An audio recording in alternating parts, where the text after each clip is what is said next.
২৭ বলে রান করেছেন ৫১। ৫৫ মিনিটের ইনিংসে হাঁকিয়েছেন ৩টা ছক্কা ২ বাউন্ডারি। ১৮৮.৮৮ স্ট্রাইক রেটে অপরাজিত থেকে ফিরেছেন দলকে জিতিয়ে। স্বাভাবিকভাবেই ম্যাচের সবচেয়ে ভ্যালুয়েবল থেকে শুরু করে ম্যান অব দ্য ম্যাচের পুরস্কার গিয়েছে তাওহিদ হৃদয়ের ঝুলিতে।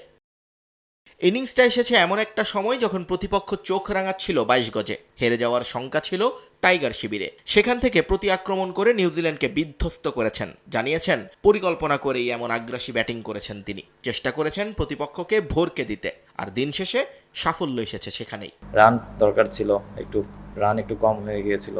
জাস্ট আমার প্ল্যান ছিল যে আমি অ্যাটাক করব, কারণ ওখানে যদি অ্যাটাক না করতে পারি তাহলে হয়তো বা টাফ হয়ে যেত টিমের জন্য। তো জাস্ট আমি ট্রাই করেছি যতটুকু অ্যাটাক করা যায়। ব্যাটসম্যান হিসেবে এইসব রেসপন্সিবিলিটি নিতে হবে। রেগুলার টপ অর্ডার থেকে ভালো হবে না, এবং এমনও ম্যাচ হতে পারে মিডল অর্ডারও ভালো হবে না, বাট লোয়ার অর্ডার থেকে ম্যাচটা যেতে যেতে হবে।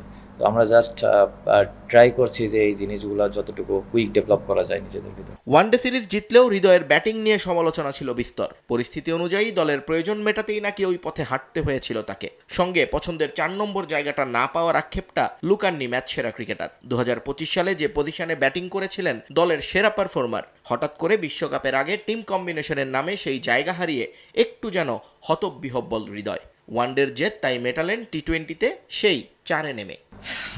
৪ নম্বরে আমি খেলেছি ২৫ সালে। যদি খেয়াল করে দেখেন আমি কেমন করেছি এটা আমি বলতে চাচ্ছি না, এটা হয়তো বা দেখলেই বুঝবেন। বাট খেলার তো ইচ্ছা থাকেই, আসলে সবসময় ইচ্ছা তো পূরণ হয় না, কারণ টিমটা তো আমার নিজের না, টিম গেম।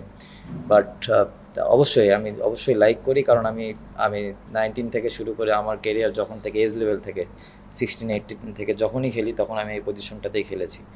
বাট এখন সামহাও আমি খেলতে পারছি না টিম কম্বিনেশনের কারণে। হয়তো বা তারা টিম অফিসিয়াল বা যারা ম্যানেজমেন্ট আছে তারা হয়তো বেটার অপশন মনে করেছে, আমি জানি না। বাট মানে অ্যাজ এ প্রফেশনাল প্লেয়ার হিসেবে আমাকে যদি বলে তুমি 7-এ 8-এ 9-এ ব্যাটিং করবো, কারণ আমার ন্যাশনাল টিমে 7 পর্যন্ত খেলার এক্সপিরিয়েন্স আছে শুধু ওপেন ছাড়া। তো আশা করি যে কোনো না কোনো একদিন ওপেনও ব্যাটিং করবো। নিজের ব্যাটিং নিয়ে অনেক কথার মাঝে শামীম পাটোয়ারি এবং ইমনকে নিয়ে প্রশংসা করতে ভুলেননি হৃদয়। দুজনের অমন টর্নেডো ইনিংসের কোনো ব্যাখ্যাই দিতে পারেননি তিনি, বরং জানালেন সতীর্থের এই ব্যাটিংটা ক্রিজের অন্য প্রান্ত থেকে ভালোই উপভোগ করেছেন।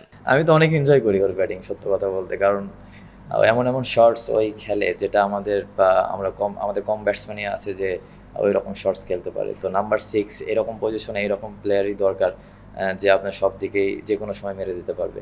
বলাররাও অনেক চাপে থাকে এরকম শটস খেলে, যেমন যে 6টায় মেরেছে আপনি যদি খেয়াল করে দেখেন এরকম 6 আমরা খুব কমই মারতে পারি। তো অবশ্যই দোয়া করি যেন কনসিস্টেন্ট আরও ভালো কিছু হয় ইনশাল্লাহ।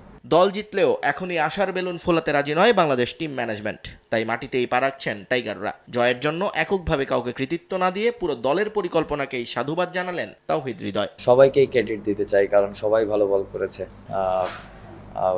রিপন স্পেশালি ওই ডেবু ম্যাচ, ওই লাস্ট ওভারটা ওই অনেক ভালো বল করেছে, কন্ট্রোল ছিল ওর বোলিংয়ে।